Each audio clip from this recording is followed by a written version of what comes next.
Good morning Himachal तो हाजिर हुए हैं सुबह की प्रमुख खबरों के साथ। तो इससे पहले खबरों का ध्यान विस्तृत रूप से करें, निवेदन है कृपया चैनल को जरूर सब्सक्राइब करें। तो पेश है आज सुबह की प्रमुख खबरें। नारकंडा और कुफरी समेत पहाड़ों पर बर्फबारी, इन जिलों में झमाझम बारिश। मौसम विभाग के ऑरेंज अलर्ट के बीच पिछले कल ही हिमाचल के कई इलाकों में भारी बारिश और बर्फबारी हुई। नारकंडा, कुफरी और मनाली से सटे सोलंगनारा समेत पर्वतीय क्षेत्रों में ताज़ा हिमपात के साथ कांगड़ा, मंडी, चंबा और कुल्लू में झमाझम बादल बरसे। अन्य जिलों में भी बारिश हुई है। बर्फबारी के चलते कुल्लू लाहौल के बीच अटल टनल और जलोड़ी दर्रा से वाहनों की आवाजाही ठप हो गई है। एनएच समेत कई सड़कें अवरुद्ध हो गई है। नारकंडा और कुफरी में हिमपात के चलते राजधानी और अपर शिमला के बीच आवाजाही बाधित रही। दूसरी तरफ मौसम विभाग के अनुसार हिमाचल में शुक्रवार यानी आज मौसम साफ रहने का पूर्वानुमान है। कल मध्य और उच्च पर्वतीय 8 जिलों में बारिश बर्फबारी की संभावना है। 4 मैदानी जिलों में इस दौरान मौसम साफ रहेगा। 23 और 24 फरवरी को पूरे प्रदेश में धूप खिलने की संभावना है। 25 और 26 फरवरी को दोबारा से पश्चिमी विक्षोभ सक्रिय होने पर मौसम में बदलाव आने के आसार जताए गए हैं। उड़ता हिमाचल, चिट्टा तस्करी में युवती समेत 2 गिरफ्तार, ऐसे पकड़े गए दोनों, पुलिस कर रही नशा छोड़ने की अपील। अंतर्राज्यीय चिट्टा तस्कर संदीप शाह की जिले में दर्ज एनडीपीएस के 3 और मामलों में संलिप्तता सामने आई है। बैंक खातों के लेन देन और डिजिटल तथ्यों के आधार पर पुलिस ने इसे उन मामलों में भी आरोपी बनाया है। वहीं सदर में दर्ज चिट्टा तस्करी के मामले में पुलिस ने एक युवती और युवक को गिरफ्तार किया है। आरोपी युवती भवनीत कौर चड्ढा उर्फ सिमरन चक्कर और अक्षित नाम का युवक नारकंडा का रहने वाला है। दोनों की गिरोह के सरगना के साथ लेन देन और अन्य तथ्यों के आधार पर संलिप्तता सामने आई है। जलवायु परिवर्तन से सेबों रतुआ रोगों से गेहूं की फसल हो रही प्रभावित। केंद्रीय आलू अनुसंधान संस्थान शिमला यानी CPRI में देश के प्रतिष्ठित कृषि विश्वविद्यालयों के वैज्ञानिकों और सहायक प्रोफेसरों के लिए चल रहे विंटर स्कूल कार्यक्रम में पिछले कल प्रतिभागियों ने शिमला में स्थित भारतीय कृषि अनुसंधान परिषद के 3 संस्थानों का दौरा किया। वहीं भारतीय कृषि अनुसंधान संस्थान के क्षेत्रीय कार्यालय के ठांडा फार्म में वरिष्ठ वैज्ञानिक डॉक्टर संतोष वाटपांडे ने प्रशिक्षुओं को जलवायु परिवर्तन से सेब और गुठलीदार फलों के उत्पादन और गुणवत्ता पर पड़ रहे प्रभाव की जानकारी दी। डॉक्टर संतोष ने बताया कि इस साल सर्दियों में पर्याप्त बारिश बर्फबारी न होने से करीब 2 हफ्ते पहले ही गुठलीदार फलों में फ्लावरिंग शुरू हो गई है। मार्च में अगर बारिश या ओलावृष्टि हुई तो इस साल गुठलीदार फलों का उत्पादन और गुणवत्ता प्रभावित होगी। उन्होंने विंटर स्कूल के एक प्रतिभागी के आग्रह पर हिसार स्थित संस्थान में प्रदर्शन के लिए कीवी के 2 पौधे भी उपलब्ध करवाए। शिमला के फ्लावरडेल स्थित भारतीय गेहूं एवं जो अनुसंधान संस्थान में प्रशिक्षु ने गेहूं में लगने वाले रतुआ रोग के बारे में जानकारी प्राप्त की। सुखाश्रय और सुख शिक्षा योजना में जरूरतमंदों की मंदिर ट्रस्ट भी करेंगे मदद, कई जगह बैठकें शुरू। मुख्यमंत्री सुखाश्रय और सुख शिक्षा योजना में जरूरतमंदों की मदद सरकार के अधीन आने वाले मंदिरों के ट्रस्ट भी करेंगे। भाषा एवं संस्कृति विभाग ने मंदिर कमेटियों से जरूरतमंद बच्चों की मदद का आग्रह किया है।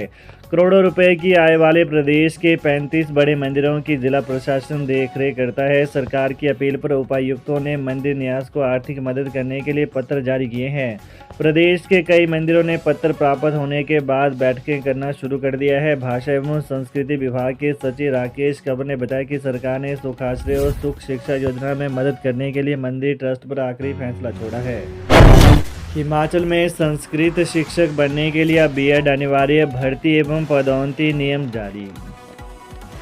हिमाचल में संस्कृत शिक्षक बनने के लिए अब बीएड करना अनिवार्य कर दिया है। प्रारंभिक शिक्षा निदेशालय ने टीजीटी संस्कृत के भर्ती एवं पदोन्नति नियम जारी कर दिए हैं।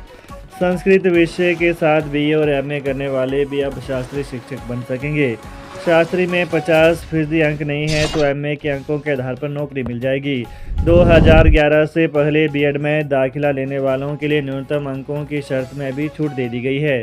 शिक्षा सचिव राकेश कंवर की ओर से वीरवार को लोक सेवा आयोग से परामर्श के बाद प्रशिक्षित स्नातक अध्यापक संस्कृत के लिए भर्ती एवं पदोन्नति नियम अधिसूचित किए गए हैं। हिमाचल सरकार का लैंड सीलिंग एक्ट में बदलाव। हिमाचल में अब बेटी के नाम जमीन की अतिरिक्त यूनिट रखी जा सकेगी, यानी हर परिवार 150 बीघा से अधिक बेटी के नाम पर और 150 बीघा रख सकेगा। हिमाचल सरकार ने इसके लिए लैंड सीलिंग एक्ट में संशोधन किया है। यह संशोधन हिमाचल में प्रभावी हो गया है। वर्तमान सुखविंदर सिंह सुक्खू सरकार ने वर्ष 2023 में लैंड सीलिंग एक्ट में यह बदलाव करने के लिए विधानसभा से विधेयक पारित किया था। इसे राष्ट्रपति की मंजूरी के लिए भारत सरकार को भेजा गया था। राष्ट्रपति ने भी इसे पब्लिक इंटरेस्ट में मानते हुए मंजूरी दे दी है। इस संशोधन के तहत लैंड सीलिंग एक्ट की धारा 3, 4 और 5 में बदलाव किया गया है। हालांकि यह कानून पिछली तारीख से लागू नहीं होगा, लेकिन 11 फरवरी के बाद हिमाचल में रहने वाला कोई भी परिवार बेटी के नाम पर भी अतिरिक्त 150 बीघा जमीन खरीद सकेगा। एक्शन मोड में सुख की सरकार, 3 जिलों में खुलेंगे एसटीएफ के थाने, एनडीपीएस के मामले देखेंगे। हिमाचल प्रदेश में चिट्टा समेत अन्य नशा पहुंचा रहे माफिया की कमर तोड़ने के लिए सरकार एक्शन मोड में आ गई है। एनडीपीएस से संबंधित मामलों की जांच के लिए प्रदेश के 3 जिलों में अलग से एसटीएफ यानी स्पेशल टास्क फोर्स थाने होंगे। गृह विभाग ने नियम तैयार करने के बाद फाइल विधि विभाग को मंजूरी के लिए भेज दी है। पहले चरण में धर्मशाला और परवाणू में यह थाने खुलेंगे। इसमें चिट्टा सहित अन्य नशीले पदार्थों से संबंधित मामलों की जांच होगी। आईजी और डीआईजी के नेतृत्व में इन थानों को खोला जाएगा। हिमाचल प्रदेश में चिट्टा गांव-गांव तक पहुंच गया है। मुख्यमंत्री सुखविंदर सिंह सुक्खू ने युवाओं को नशे की तल से बचाने के लिए गृह विभाग को तस्करों के खिलाफ कड़ी कार्रवाई के निर्देश दिए हैं। डिपुओं में 3 माह बाद पहुंचा सरसों तेल, कईयों को मिला पूरा कोटा, कुछ रह गए खाली हाथ। सस्ते राशन के डिपो में 3 माह बाद फरवरी माह में सरसों तेल की सप्लाई पहुंची भी और ख़त्म भी हो गई। ऐसे में शिमला सहित प्रदेश के विभिन्न जिलों में कई उपभोक्ताओं को तो 3 माह के तेल का कोटा एक साथ मिल गया। वहीं कुछ उपभोक्ताओं को तेल नहीं मिल पाया। डिपो संचालकों का कहना है कि डिपो में एक बार सप्लाई आने के बाद दूसरी सप्लाई नहीं आई है, जिससे कई उपभोक्ता सरसों के तेल से वंचित रह गए हैं। वहीं गोदामों में भी सरसों के तेल की शॉर्टेज हो गई है। बिजली बोर्ड कर्मचारी जारी रखेंगे वर्क टू रूल। राज्य बिजली बोर्ड लिमिटेड के कर्मचारियों का वर्क टू रूल जारी रहेगा। हालांकि कर्मचारियों ने अदालत से कुछ राहत मिलने के बाद सामूहिक अवकाश का निर्णय फिलहाल टाल दिया है, लेकिन उनका वर्क टू रूल जारी रहेगा। वो लोग अब काले बिल्ले लगाकर अपना काम करेंगे और उनका संघर्ष जारी रहेगा। बिजली बोर्ड कर्मचारी यूनियन और अभियंताओं के ज्वाइंट फ्रंट ने तय किया है कि संघर्ष जारी रहेगा और अदालत के आदेशों के बाद वो बिजली बोर्ड मैनेजमेंट से उनके मुताबिक बातचीत करेंगे। वे अपना संघर्ष जारी रखेंगे और अपनी मांगों से पीछे नहीं हटेंगे। सरकारी सेवा में कार्यरत महिलाओं को 60 दिन का विशेष मातृत्व अवकाश, जाने सब कुछ।